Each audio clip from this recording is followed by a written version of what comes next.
प्रिय विद्यार्थियों नमस्कार। मैं आमिर खान एक बार फिर से आप सभी का स्वागत करता हूं संविधान की इस पाठशाला में, आपके अपने digital platform am the learning app पर।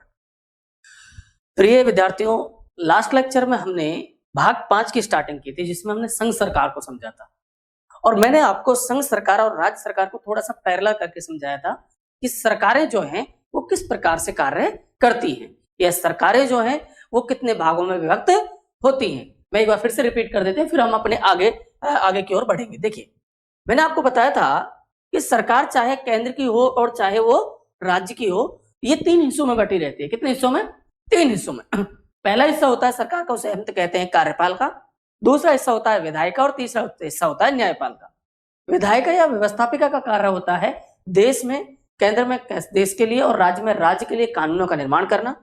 इन कानूनों को जमीनी स्तर पर लागू करवाने का जो कार्य होता है वो होता है कार्यपालिका का। और ये जो कानून है जो बनाए जा रहे हैं, जो लागू करवाए जा रहे हैं, इन कानूनों की न्यायिक समीक्षा करने की जिम्मेदारी होती है किसकी? न्यायपालिका की। ठीक है दोस्तों, आगे बढ़ते हैं। हमने आगे देखा कि जो आपकी संघीय कार्यपालिका है ये कुछ महत्वपूर्ण पदाधिकारियों से मिलकर गठित हुई है, ठीक है ना, जिसमें सबसे सर्वोच्च अधिकारी जो है वो राष्ट्रपति है, उसके बाद उपराष्ट्रपति है, प्रधानमंत्री है, मंत्रिपरिषद है और महान्यायवादी है। ठीक इसी प्रकार राज्य सरकार की जो कार्यपालिका है उसमें राष्ट्रपति की जगह राज्यपाल आपको देखने को मिलेगा, पीएम की जगह सीएम देखने को मिलेगा और वहां भी एक मंत्रिपरिषद आपको देखने को मिल जाती है। साथ ही में वहां पर एजीआई की जगह एजी होता है, महाअधिवक्ता, एडवोकेट जनरल। ठीक है, ये हमने राज्य की कार्यपालिका और केंद्र की कार्यपालिका के बारे में जाना। ठीक है, फिर मैंने आपको बताया कि संघीय विधायिका के रूप में क्या होता है। संघीय विधायिका के रूप में संसद कार्यरत होती है, जिसके 2 सदन होते हैं, राज्यसभा और लोकसभा। ठीक इसी प्रकार राज्य की जो विधायिका है उसे कहा जाएगा राज्य विधान मंडल, जिसके 2 सदन होंगे, विधान परिषद और विधान सभा। ठीक है, उसके बाद हमने देखा एक शब्द संघीय न्यायपालिका के रूप में अगर हम देखें तो सर्वोच्च न्यायालय कार्यरत है और राज्य न्यायपालिका के रूप में उच्च न्यायालय कार्यरत है। ठीक है दोस्तों, देन उसके बाद आप देखिए, मैंने आपको मंत्रिपरिषद और मंत्रिमंडल शब्द का डिफरेंस समझाया था और ये डिफरेंस आपको जानना बड़ा जरूरी है, क्योंकि भाग 5 और भाग 6 या मैं यूं कहूं कि संपूर्ण पॉलिटिकल में ये जो शब्द हैं ये आपको हमेशा सुनने को मिलते रहेंगे। तो जैसा कि मैंने बताया कि मंत्रिमंडल शब्द का उल्लेख मूल भारतीय संविधान में नहीं था। ठीक है, ये हमारे संविधान में बहुत लेट जोड़ा गया, अनुच्छेद 352 में। ठीक है, जिसमें कहा गया कि राष्ट्रपति शासन राष्ट्रीय आपातकाल लगाने के लिए राष्ट्रपति केंद्रीय मंत्रिमंडल की लिखित सिफारिश लेगा, ये अनिवार्य है। ठीक है, अगर हम मंत्रिपरिषद की बात करें तो मंत्रिपरिषद में 3 प्रकार के मंत्री शामिल होते हैं, प्रधानमंत्री सहित, कैबिनेट मंत्री, राज्य मंत्री और उप मंत्री। वहीं केवल अगर हम मंत्रिमंडल की बात करें तो मंत्रिमंडल में प्रधानमंत्री सहित केंद्रीय स्तर के मंत्री या कैबिनेट स्तर के मंत्री होते हैं और इसे आसान भाषा में कई बार हम किचन कैबिनेट भी बोल देते हैं, क्योंकि सरकार की नीति निर्धारण, सरकार क्या करने वाली है, इस बात की सूचना केवल इन्हीं विश्वस्त कुछ अधिकारी होते हैं या कुछ मंत्री होते हैं, उन्हें पता होती है। ठीक है, आगे हमने देखा, हमने अध्ययन की सुविधा की दृष्टि से हमने भाग 5 को, जिसका उल्लेख अनुच्छेद 52 से लेकर 151 के मध्य है, इसको अध्ययन की सुविधा की दृष्टि से 5 उपभागों में बांट दिया था। ठीक है, पहला उपभाग संघीय न्याय कार्यपालिका अनुच्छेद 52 से 78, संघीय विधायिका 79 से 122। तीसरे उपभाग में हमने अध्यादेश शक्ति देखी, अनुच्छेद 123, संघीय न्यायपाल का चौथा उपभाग 124 से 147। देन लास्ट में हम देखेंगे कैग के बारे में, अनुच्छेद 148 से 151। ये कुछ इसके 5 उपभाग हैं। ठीक है, और हम शुरू करेंगे हमारे पहले उपभाग संघीय कार्यपालिका के साथ। ठीक है दोस्तों, देखिए, मैंने आपको बताया कि संघीय कार्यपालिका का निर्माण राष्ट्रपति, उपराष्ट्रपति, प्रधानमंत्री, मंत्रिपरिषद और महान्यायवादी से मिलकर होता है और इसमें जो सर्वोच्च अधिकारी है वो है राष्ट्रपति। और मैंने आपको राष्ट्रपति को याद करने के लिए कुछ ऐसे महत्वपूर्ण आर्टिकल बताए जो आपको याद रखने जरूरी है, जो अनुच्छेद 52 से शुरू होते हैं, अनुच्छेद 62 तक जाते हैं। ठीक है, मैंने आपको यह भी कहा कि आप बार बार इनको लिखकर मिटा कर आप इनको रिवाइज करें ताकि आपको ये याद हो जाए, क्योंकि बहुत ही इंपॉर्टेंट आर्टिकल है ये। ठीक है, अनुच्छेद 52 में राष्ट्रपति का पद दिया गया है, 53 में राष्ट्रपति की कार्यपालिका शक्ति दी गई है, 54 में राष्ट्रपति का निर्वाचन और उसका निर्वाचक मंडल है, अनुच्छेद 55 में राष्ट्रपति के निर्वाचन की प्रक्रिया दी गई है, अनुच्छेद 56 में राष्ट्रपति का कार्यकाल दिया हुआ है, अनुच्छेद 57 में राष्ट्रपति का पुनर्निर्वाचन दिया गया है, 58 में राष्ट्रपति की योग्यताएं, 59 में राष्ट्रपति की शर्तें और वेतन, 60 में शपथ और हमने देखा 61 में, इसमें दोस्तों 61, मैं इनको और अच्छे से लिख देता हूं।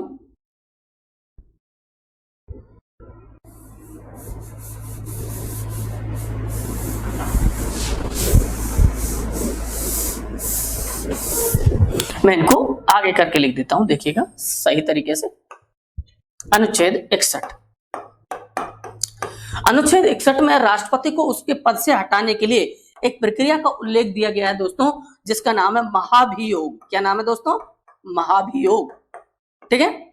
और अनुच्छेद 62 जो है, अनुच्छेद 62 में राष्ट्रपति की पदरिक्ति की अवस्था में संसद जो अगला निर्वाचन करवाएगी, उस अगले निर्वाचन की अवधि कितनी होगी, अर्थात संसद कितने समय में नए राष्ट्रपति का चुनाव कराने के लिए बाध्य है, उसकी बात बताई गई है, अगले निर्वाचन की अवधि।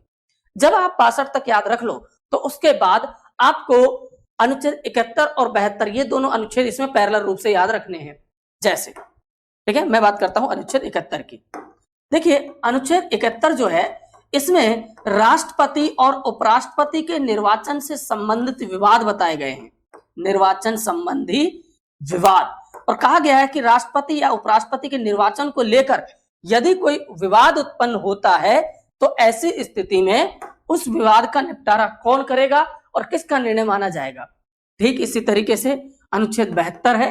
अनुच्छेद 72 में राष्ट्रपति की एक शक्ति है दोस्तों, जिसका नाम है राष्ट्रपति की क्षमादान शक्ति।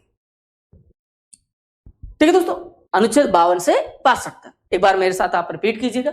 अनुच्छेद 52 में राष्ट्रपति का पद, अनुच्छेद 53 में कार्यपाल का शक्ति, अनुच्छेद 54 में राष्ट्रपति का निर्वाचन और उसके निर्वाचक मंडल के बारे में, अनुच्छेद 55 में राष्ट्रपति के निर्वाचन की प्रक्रिया, अनुच्छेद 56 में राष्ट्रपति का कार्यकाल, 57 में राष्ट्रपति का पुनर्निर्वाचन, 58 में राष्ट्रपति पद की योग्यताएं, 59 में राष्ट्रपति पद की शर्तें, वेतन। ठीक है।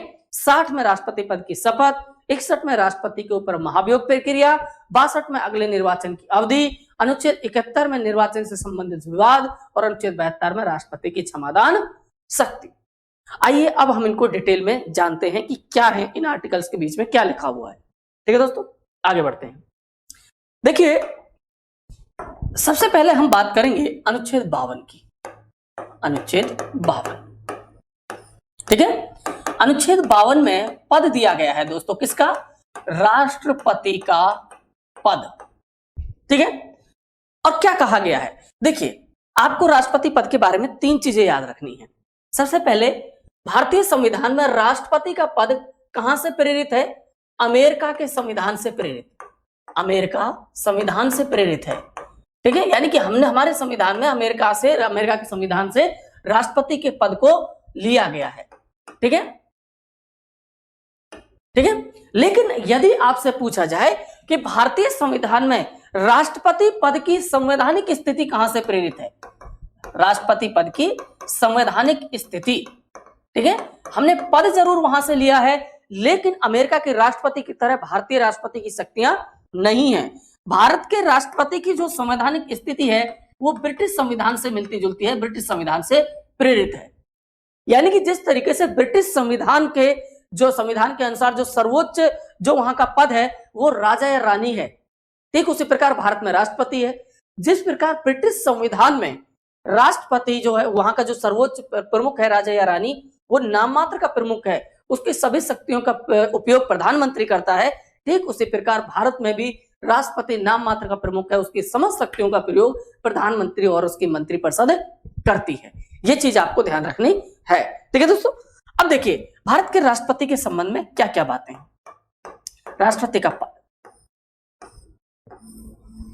इसे आप कुछ यूं समझिए।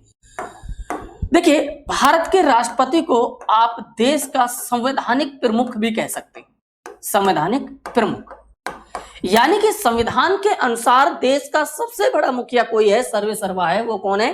राष्ट्रपति है। साथ ही अनुच्छेद 52 में कहा गया है कि भारत का राष्ट्रपति जो है वो देश का प्रथम नागरिक भी होगा। प्रथम नागरिक, इसका मतलब ये होगा कि जब हमारी पॉपुलेशन काउंट की जाएगी तो देश के पहले नागरिक के रूप में किसे काउंट किया जाएगा?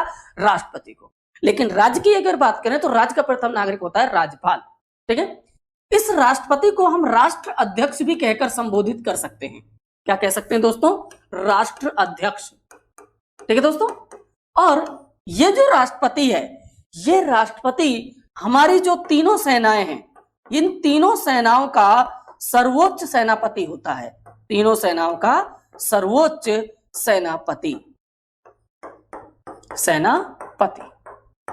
ठीक है। यहां से एक बार एक सवाल दिया गया था कि किसी देश के साथ युद्ध प्रारंभ करने की घोषणा और युद्ध समाप्ति की घोषणा निम्न में से किस पदाधिकारी के द्वारा की जाती है। तो ध्यान रखिएगा, चूंकि राष्ट्रपति देश की तीनों सेनाओं का सर्वोच्च सेनापति है, अतः वो ही किसी देश के साथ युद्ध प्रारंभ करने की घोषणा और युद्ध समाप्ति की घोषणा या संधि की घोषणा भी राष्ट्रपति की ही जिम्मेदारी है। ठीक है, ये ध्यान रखने वाली बात है। इसके अलावा हम कह सकते हैं कि भारत का राष्ट्रपति जो है वो देश के सभी विद्यालयों, या मैं यूं कहूं केंद्रीय विश्वविद्यालयों, केंद्रीय विश्वविद्यालयों का कुल अधिपति भी होगा, कुलाधिपति भी होगा। ठीक है। लेकिन अगर राज्य के विश्वविद्यालयों की बात करें तो राज्यपाल उनका कुलाधिपति होता है। ठीक है। अगर सेंट्रल यूनिवर्सिटीज की बात करें तो सेंट्रल लेवल पर जो यूनिवर्सिटीज गठित हैं उनका जो कुल अधिपति है वो कौन होगा, भारत का राष्ट्रपति। ठीक है दोस्तों।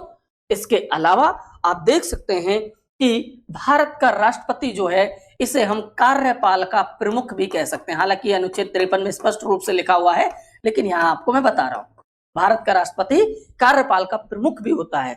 हालांकि ये बात अलग है कि वो नाम मात्र का ही प्रमुख है, इसलिए नाम मात्र का प्रमुख होने की वजह से कई बार विश्लेषक इसे राष्ट्रपति को केवल रबड़ की मोहर, रबर स्टाम्प के रूप में भी जानते हैं, लेकिन इसमें पूर्णतः सत्यता नहीं है। ठीक है। तो अनुच्छेद 52 में राष्ट्रपति पद का प्रावधान किया गया है। भारतीय संविधान में राष्ट्रपति पद जो है वो अमेरिका के संविधान से प्रेरित है, किंतु भारत के राष्ट्रपति की संवैधानिक स्थिति जो है वो ब्रिटिश संविधान से प्रेरित है। जिस प्रकार ब्रिटिश संविधान में वहां का सर्वेसर्वा राष्ट्र अध्यक्ष जो होता है वो नाम मात्र का प्रमुख होता है, ठीक उसी प्रकार भारत में भी राष्ट्रपति नाम मात्र का ही प्रमुख होता है। ठीक है दोस्तों। बात करता हूं अनुच्छेद 53 की। ठीक है। अनुच्छेद 53 देखिए, अनुच्छेद 53 में क्या कहा गया है। अनुच्छेद 53 में कहा गया है कि संघीय कार्यपालिका, संघीय कार्यपालिका की समस्त शक्तियां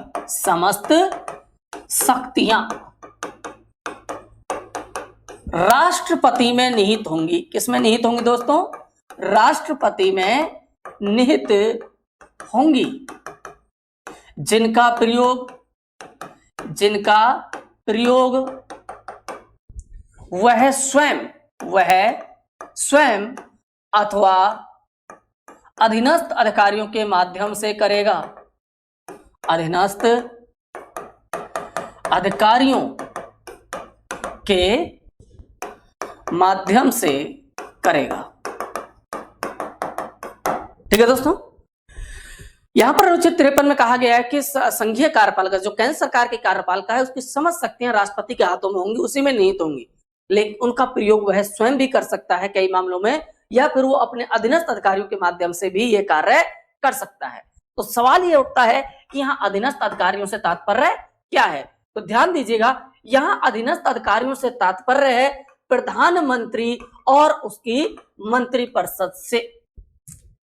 ठीक है। तो यहाँ पर प्रधानमंत्री और मंत्रिपरिषद का जिक्र हुआ है, तो आपको लगे हाथ ये भी याद रखना होगा कि मंत्रिपरिषद के गठन का प्रावधान कौन से आर्टिकल में है, प्रधानमंत्री के पद का प्रावधान कौन से आर्टिकल में है।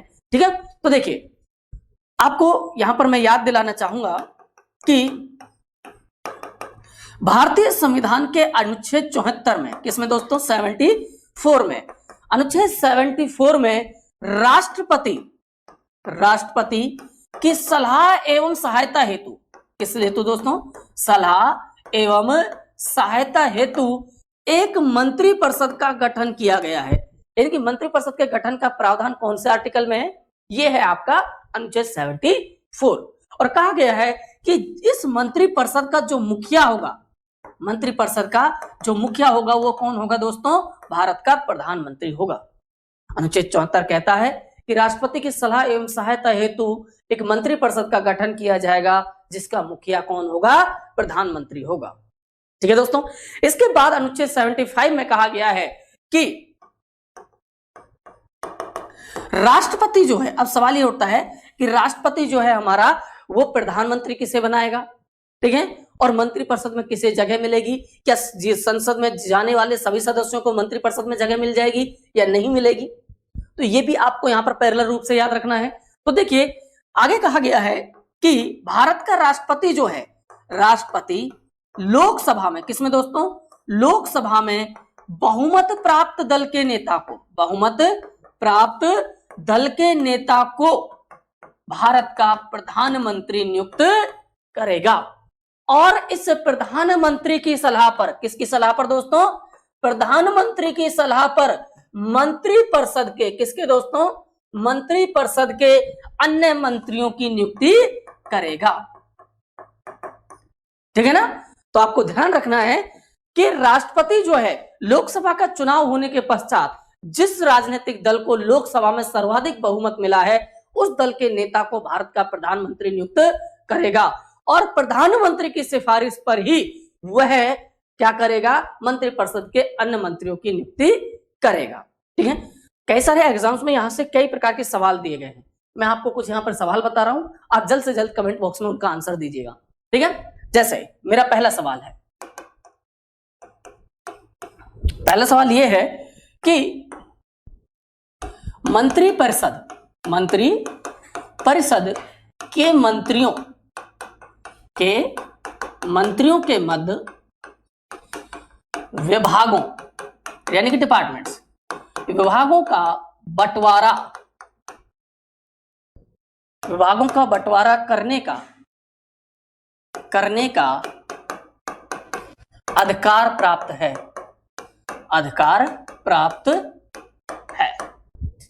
ठीक है दोस्तों, मेरे यहां से दूसरा सवाल आपके लिए यह है कि जो मंत्रिपरिषद के मंत्री हैं, मंत्रिपरिषद के मंत्री जो हैं, वो व्यक्तिगत रूप से, किस रूप से दोस्तों? व्यक्तिगत रूप से उत्तरदायी होते हैं। किसके प्रति उत्तरदायी है, मैं यहां पर यह पूछना चाहता हूं। ठीक है दोस्तों, ठीक उसी प्रकार आप यहां पर यह भी याद रख सकते हैं कि मंत्रिपरिषद का प्रत्येक मंत्री या मंत्रिपरिषद के जो मंत्री हैं, वो सामूहिक रूप से उत्तरदायी होंगे। यानी कि किसके प्रति उत्तरदायी हैं, ये आपको मुझे बताना है। ठीक है दोस्तों, चलिए मैं आपको बता देता हूं यहां पर आंसर। देखिए, मंत्रिपरिषद के मंत्रियों के मध्य विभागों का बंटवारा करने का अधिकार है। ध्यान रखने का ऑप्शन में सबसे पहला ऑप्शन मिलेगा आपको राष्ट्रपति, जो बिल्कुल गलत होगा। ठीक है, अब देखिए, आप पिछली स्लाइड पे जाके देखेंगे तो मैंने क्या कहा है कि राष्ट्रपति लोकसभा में बहुमत प्राप्त दल के नेता को क्या बनाएगा? प्रधानमंत्री। और प्रधानमंत्री की सलाह पर वो मंत्रिपरिषद के मंत्रियों की नियुक्ति करेगा। यहां पर मैंने कहीं ये तो नहीं कहा है कि मंत्रियों के मध्य विभागों का बंटवारा भी वही करेगा। ठीक है, तो आप ध्यान रखिएगा, मंत्रिपरिषद के किस मंत्री को कौन सा विभाग दिया जाएगा, यानी कि मंत्रियों के मध्य विभागों का बंटवारा करने का अधिकार केवल किसे प्राप्त है दोस्तों? केवल और केवल प्रधानमंत्री को प्राप्त है। यह कौन तय करेगा? प्रधानमंत्री तय करेगा। प्रधानमंत्री एक सूची बनाएगा, उस सूची में वो मंत्री का नाम लिखेगा, उससे संबंधित विभाग का नाम लिखेगा। राष्ट्रपति उस मंत्री को उसी विभाग के मंत्री पद की और गोपनीयता की शपथ दिलवाएंगे। ये कार्य जरूर राष्ट्रपति करेगा, लेकिन किस मंत्री को कौन सा पद मिलेगा, कौन सा विभाग मिलेगा, यह तय करने का अधिकार केवल किसका है? प्रधानमंत्री का है। ठीक उसी प्रकार चूंकि मंत्रिपरिषद के हर एक मंत्री की नियुक्ति कौन कर रहा है दोस्तों? राष्ट्रपति कर रहा है। तो मंत्रिपरिषद का प्रत्येक मंत्री व्यक्तिगत रूप से किसके प्रति उत्तरदायी होगा दोस्तों? तो व्यक्तिगत रूप से वो जिम्मेदार उत्तरदायी होगा किसके प्रति? राष्ट्रपति के प्रति। यानी कि ये जो मंत्रिपरिषद जो है, आपसे कई बार सवाल पूछा जा सकता है कि मंत्रिपरिषद के मंत्रियों का कार्यकाल कितना होता है? 5 वर्ष, 6 वर्ष निश्चित नहीं है। ठीक है, या फिर राष्ट्रपति के प्रसाद पर्यंत। तो यहां पर ध्यान रखिएगा, मंत्रिपरिषद का प्रत्येक मंत्री राष्ट्रपति के प्रसाद पर्यंत ही अपना पद धारण करते हैं, लेकिन इसका मतलब ये कतई नहीं है कि ये राष्ट्रपति की स्वतंत्र शक्ति है, स्वविवेक शक्ति है। यानी कि वो मंत्रियों को हटा तो सकता है लेकिन खुद नहीं, वो ऐसा केवल तभी करेगा जब इसकी सिफारिश कौन करे? प्रधानमंत्री करेगा। अतः हम कह सकते हैं कि मंत्रिपरिषद का प्रत्येक मंत्री व्यक्तिगत रूप से किसके प्रति उत्तरदायी है दोस्तों? राष्ट्रपति के प्रति उत्तरदायी है।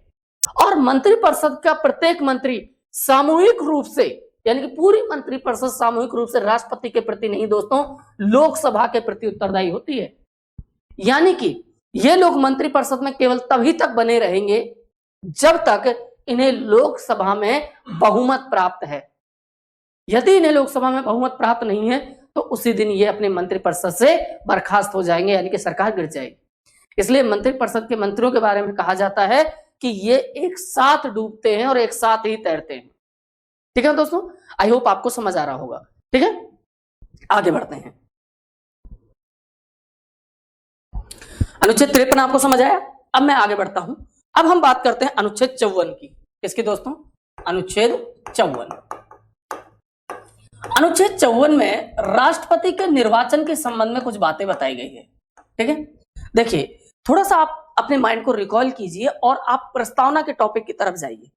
तो प्रस्तावना के टॉपिक में मैंने आपको एक बात बताई थी। मैंने कहा था कि ब्रिटेन जो है, ब्रिटेन, ठीक है, ब्रिटेन जो है वो लोकतंत्र तो है, यानी कि उसे लोकतंत्र होने का गौरव तो प्राप्त है, लेकिन वो क्या नहीं है दोस्तों? वो गणतंत्र नहीं है। जबकि भारत लोकतंत्र होने के साथ साथ गणतंत्र होने का भी गौरव रखता है। तब मैंने आपको गणतंत्र का मतलब बताया था कि गणतंत्र एक ऐसा देश होता है जहां का सर्वे सर्वा या सर्वोच्च पद जो होता है वो वंशानुगत नहीं होता है, अर्थात उसका निर्वाचन किया जाता है एक निश्चित समय के लिए। और भारत का सर्वे सर्वा कौन है? राष्ट्राध्यक्ष कौन है? सबसे बड़ा पद कौन सा है? राष्ट्रपति। क्या राष्ट्रपति पद पर बैठने वाले व्यक्ति क्या एक परिवार से हैं? क्या एक समुदाय से हैं या एक जाति विशेष से हैं? नहीं, इस पर दलित भी बैठा है, इस पर सिख समुदाय से भी बैठे हैं, इस पर माइनॉरिटी से भी बैठे हैं, मुस्लिम भी बैठे हैं, सब तरीके के लोग बैठे हैं। वो एक परिवार से नहीं है, एक समुदाय से नहीं है। इसका मतलब भारत केवल लोकतंत्र ही नहीं बल्कि गणतंत्र भी है। तो यहां पर वही बात कही गई है। अनुच्छेद 54 में कहा गया है कि भारत के राष्ट्रपति का निर्वाचन, भारत के राष्ट्रपति का निर्वाचन जो है वो एक निश्चित समय के लिए, किसके लिए? एक निश्चित समय के लिए किया जाएगा। ठीक है, और आपको पता है कि सामान्यतः 5 वर्ष के लिए राष्ट्रपति पद को चुना जाता है। हालांकि इसका कार्यकाल आगे आप पढ़ोगे, ठीक है, यहां पर नहीं है, मैं आपको जनरल बता रहा हूं। ठीक है, अब सवाल यह उठता है कि भारत के राष्ट्रपति का निर्वाचन जो हो रहा है तो वो किसके द्वारा किया जाएगा? तो देखिए, भारत के राष्ट्रपति का निर्वाचन एक निर्वाचक मंडल के द्वारा किया जाएगा, एक निर्वाचक मंडल के द्वारा किया जाएगा, जिसमें भारतीय जनता जो है वो अप्रत्यक्ष भूमिका निभाएगी। यानी कि आपको राष्ट्रपति के चुनाव में सीधे वोट देने का अधिकार नहीं है, बल्कि आपके चुने हुए प्रतिनिधि जो हैं, जिनको यहां पर किस रूप से संबोधित किया जा रहा है? निर्वाचक मंडल के रूप में संबोधित किया जा रहा है, वो आपकी तरफ से राष्ट्रपति का चुनाव करेंगे, आपकी तरफ से राष्ट्रपति को वोट करेंगे। ठीक है, तो यहां पर ये जो निर्वाचक मंडल है, एग्जामिनर कई बार यहां से सवाल बना के दे देता है। वो पूछ लेता है कि राष्ट्रपति के चुनाव में इनमें से कौन शामिल होता है या कौन शामिल नहीं होता है। तो निर्वाचक मंडल यहां पर उन लोगों के समूह को कहा जा रहा है जो राष्ट्रपति के चुनाव में भाग लेते हैं। और आपके चुने हुए प्रतिनिधि 2 होते हैं, एक तो आपका एमएलए होता है जिसे आप विधायक कहते हो, एक होता है एमपी जिसे आप सांसद कहते हो। ये आपकी तरफ से आपके लिए राष्ट्रपति का चुनाव करते हैं। ठीक है दोस्तों, देखिए अब सवाल उठता है कि निर्वाचक मंडल में कौन शामिल होगा और कौन शामिल नहीं होगा। ठीक है, अब देखिए मैं यहां एक सारणी के माध्यम से आपको इसको समझाने की कोशिश करूंगा। इस तरफ शामिल होने वाले और इस तरफ शामिल नहीं होने वाले। ठीक है दोस्तों,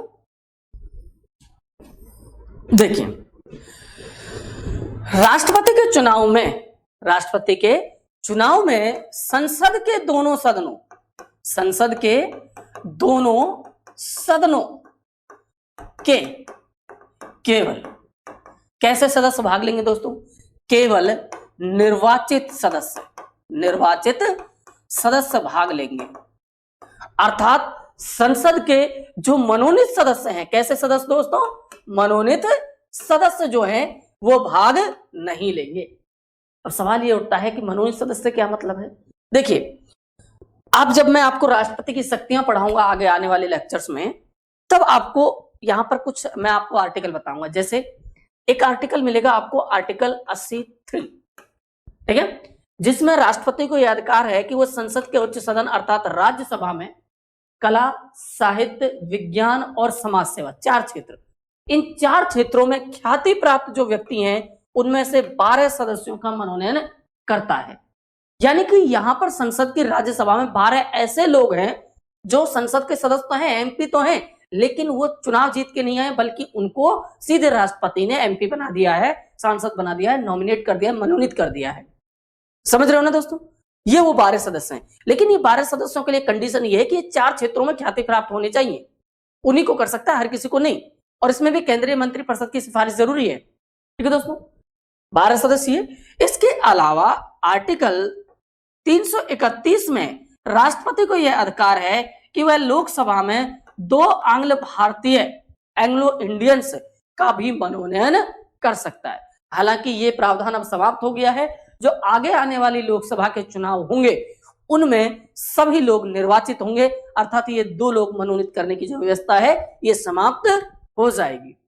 ठीक है दोस्तों, लेकिन अभी के लिए आपको याद रखना है कि ये जो 12+2 यानी कि ये जो 14 लोग हैं, ये मनोनीत जो लोग हैं, ये राष्ट्रपति के चुनाव में भाग नहीं लेंगे। ठीक है, आई होप आपको समझ आ रहा होगा। ठीक है, संसद हो गई। अब देखिए, राष्ट्रपति केवल केंद्र सरकार का ही थोड़ी होता है, राज्यों का भी होता है, केंद्र शासित प्रदेशों का भी होता है।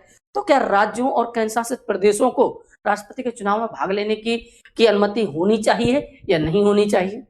ठीक है, बिल्कुल होनी चाहिए, क्योंकि राज्यों का भी वही है। ठीक है, तो यहां पर राज्यों को भी राष्ट्रपति के चुनाव में मतदान लेने का अधिकार दिया गया है।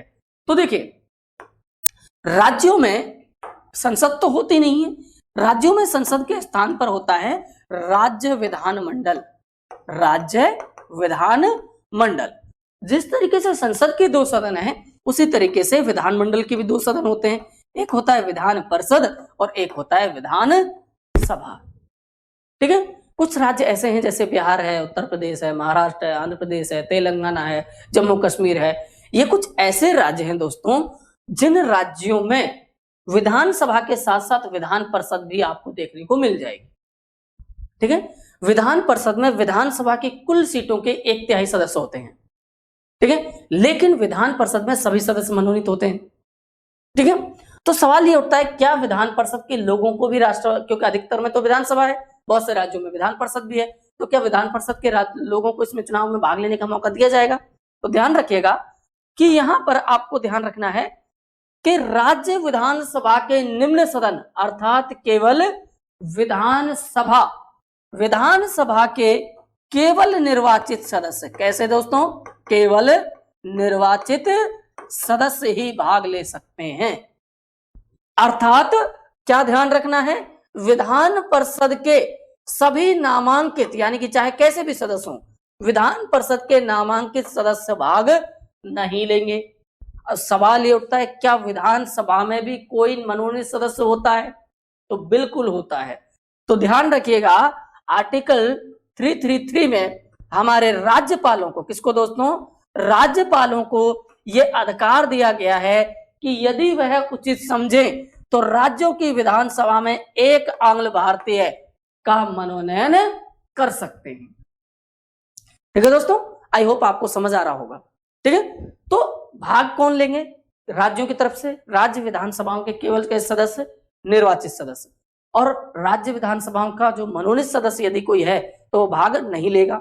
और साथ में ऐसे राज्य जहां पर विधानसभा के साथ साथ विधान परिषद भी है, तो विधान परिषद का कोई भी सदस्य इसमें भाग नहीं लेगा। तो केंद्र सरकार हो गई, राज्य सरकारें हो गई, बची आपकी कौन सी? आपकी केंद्र शासित प्रदेश की सरकारें। तो केंद्र शासित प्रदेश की सरकारों में भी कौन भाग लेगा और कौन नहीं लेगा, ये भी जान लीजिएगा। देखिए, कुछ समय पहले तक, ठीक है, पिछले साल से पहले तक, यहां तीसरे पॉइंट में केवल 2 केंद्र शासित प्रदेश हुआ करते थे। एक था दिल्ली और एक था पुडुचेरी। पांडिचेरी को आप क्या कहते हैं? पुडुचेरी। लेकिन अब इसमें एक तीसरा केंद्र शासित प्रदेश भी शामिल हो गया है और वो है J&K, जम्मू एंड कश्मीर। ठीक है, ये 3 ऐसे केंद्र शासित प्रदेश हैं जिनकी खुद की विधानसभा है।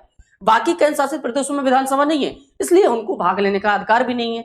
केवल इन 3 राज्यों में विधानसभा है, इसलिए इन तीनों राज्यों की विधानसभा, ठीक है, राज्यों की विधानसभा के कैसे सदस्य दोस्तों, केवल निर्वाचित सदस्य ही भाग ले सकते हैं, अर्थात इनके मनोनीत सदस्य भाग नहीं लेंगे या फिर अन्य केंद्र शासित प्रदेशों के सदस्य भाग नहीं लेंगे। अब आप मुझे जल्दी से कमेंट बॉक्स में ये कमेंट करके बताइए कि दिल्ली, पुडुचेरी, ये 2 केंद्र शासित प्रदेश जो हैं, क्या इनको मूल भारतीय संविधान में राष्ट्रपति के चुनाव में शामिल होने का अधिकार था? यदि नहीं तो किस संविधान संशोधन के तहत इनको यह अधिकार दिया गया? फटाफट से जल्दी बताइए, मैं वेट कर रहा हूं, ठीक है। तो देखिए, मैं आपको फिर से बता देता हूं कि यहां पर दिल्ली और पुडुचेरी, ये 2 केंद्र शासित प्रदेश वो हैं जिनको मूल भारतीय संविधान में राष्ट्रपति के चुनाव में भाग लेने का अधिकार नहीं था। इन्हें अधिकार दिया गया 70वें संविधान संशोधन, जो कब हुआ था? 1992 में। 70वें संविधान संशोधन 1992 में इनको राष्ट्रपति के चुनाव में भाग लेने का अधिकार प्रदान किया गया, ठीक है दोस्तों। तो जो ये लोग जो शामिल हो रहे हैं ना राष्ट्रपति के चुनाव में, इनको सम्मिलित रूप से कहा जा रहा है निर्वाचक मंडल, यानी कि राष्ट्रपति के चुनाव में भाग लेने वाले, शामिल होने वाले लोगों के समूह को क्या कहा जा रहा है? निर्वाचक मंडल। तो अनुच्छेद 53 में यही कहा गया है कि राष्ट्रपति का निर्वाचन एक निर्वाचक मंडल के रूप में, एक निर्वाचक मंडल के द्वारा किया जाएगा, जिसमें जनता की अप्रत्यक्ष भूमिका होगी। आई होप आपको ये बात समझ आ गई होगी, ठीक है दोस्तों। आगे बढ़ते हैं, ठीक है, यहां तक आपको समझ आया, ठीक है। अब हम